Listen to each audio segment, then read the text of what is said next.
Hey friends, good morning. Welcome to the vlog.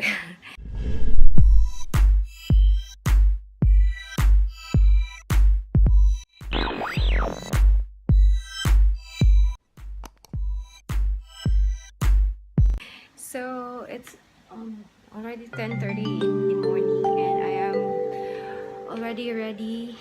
Yeah, ready na ako. Guys, kasi I don't know, let's get away from the electric fan kasi baka masyadong maingay. So I already get ready kasi we are going to the dentist again today because yun nga, will be having my teeth extracted kasi sabi nung dentist nga, like I said, yung kuneta ko yesterday na hindi na daw masasave yung teeth ko. Kaya I'm kinda anong tawag ba noon, yung parang nervous pala, a little nervous kasi I don't, like I've said, I do not remember kung I already experienced yung napunutan na ng teeth. Upo tayo guys, so yun.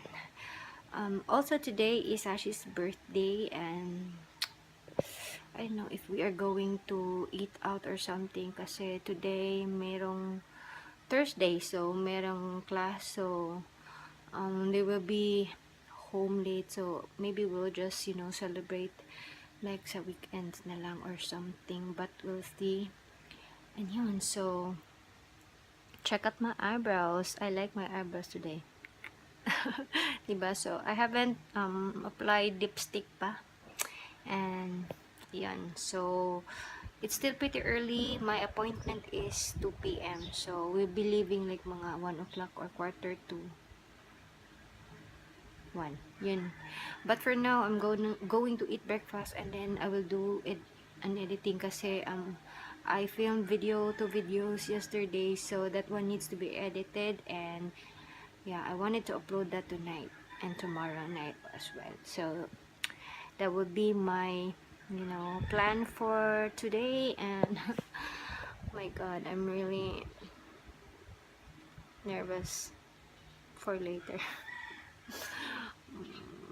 I don't know, but we'll see. Of course, hindi naman yun masakit, diba? Kasi may lalagyan naman ng anesthesia. But I'm just, being crazy. So yan, I'm just going to eat na kasi baka later on, after mabunot, hindi na ako makakain. Yun nga din, baka hindi din kami mag-celebrate nga today kasi bubunatan ako ng ipin. So, paano ako kakain? Pagkakain kami mamaya to celebrate Sashi's birthday, diba? So, maybe we'll do it this Saturday na lang. But, I'm excited at the same time kasi kakain ako ng ice cream pagkatapos i-extract yung ipin ko, guys. Yun yung part na na-excite ako. So, yan. So, I'm gonna see you later. So, ayan. It's getting ready.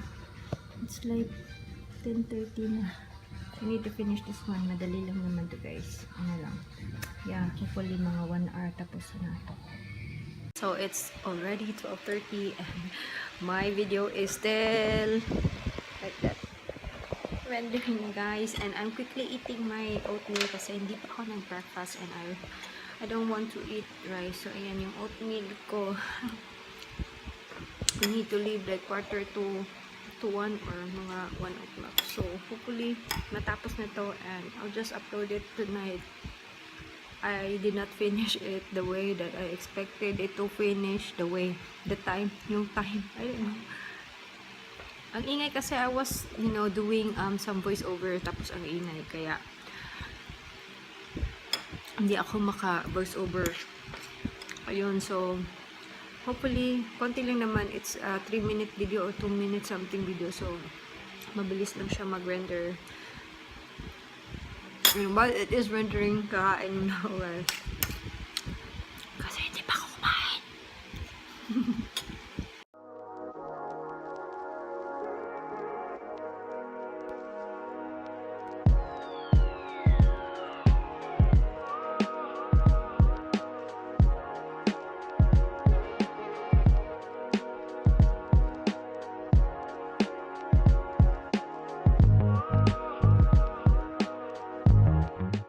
We're here guys, but we're still early. We're still early.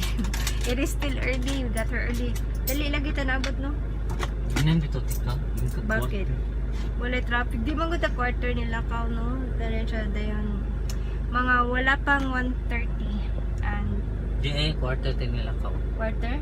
Quarter na. Advance na itong relo Actually, bro. 47. Pagtanong ko 47. Baka mali, ma-traffic tayo, di ba? Gusto ka masuod sa simbahan. Yung at the back is, what's niyo yung Redemptorist Church. Palagay. So, diba, just we'll go there mga kanang 15 minutes before that time na lang para hindi naman masyadong maaga, di ba no? Diba? So na, at ito simbahan na. Tanaw mo na, tingnan namin kung bukas ba yung simbahan. Yung simbahan. Finally! I lost my teeth na. Katawa pa, oh my god. It's so weird kasi ang nam dito. What?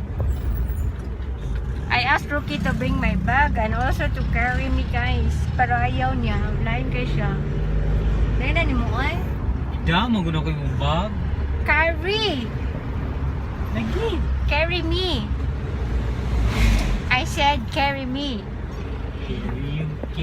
So it's still pretty early. It's still 2:45. So uuwi muna ako. Tapos si Rookie na lang yung mag-fetch ng mga bata kasi I need to rest now. Upalit lang kung may finamic, no? Oo.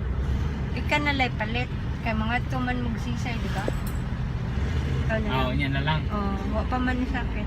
Nya na pa man ko constant dito sa to ang Uy, antibiotic? wala. So we're home na guys and iya. Ayan. Hey, you could see the blood. So maybe later I'm gonna remove the gauze from my mouth and pasensya na if I talk weird. Ayan. So, bibili lang si Rookie ng gamot if ever na sumakit yung ngipin ko, if ever lang. Pero sana wala. Maybe tomorrow, but tonight, I don't know yet. Tapos, later na lang ako kakain din ng ice cream. Magmuna ngayon kasi parang feeling ko may dugo pa. And I feel so sleepy. Maybe because of the anesthesia, I don't know. Sorry guys, but it sounds so weird. I sound so weird. Yan, tapos it's still maaga pa, wala pang 3:30. So mag-upload na lang muna ako ng video ko tonight. Yeah. Yun na lang. Sorry for the low energy. So I think I'm gonna say goodnight na guys kasi I wanna take a rest na. My tooth starts to ache a little, and I don't know what to eat or how to eat. Pero I'm gonna try eating later kasi I wanted to take a medicine para mawala na yung sakit. So I think nandito na sila Rookie and yeah, he bought me some medicine. So I'm gonna say goodnight now. Grabe. I feel so weird when speaking. So I hope you have a wonderful day and a great day as always. And always remember to be nice, be kind, and keep that smile. And I will see you in my next video. Good night.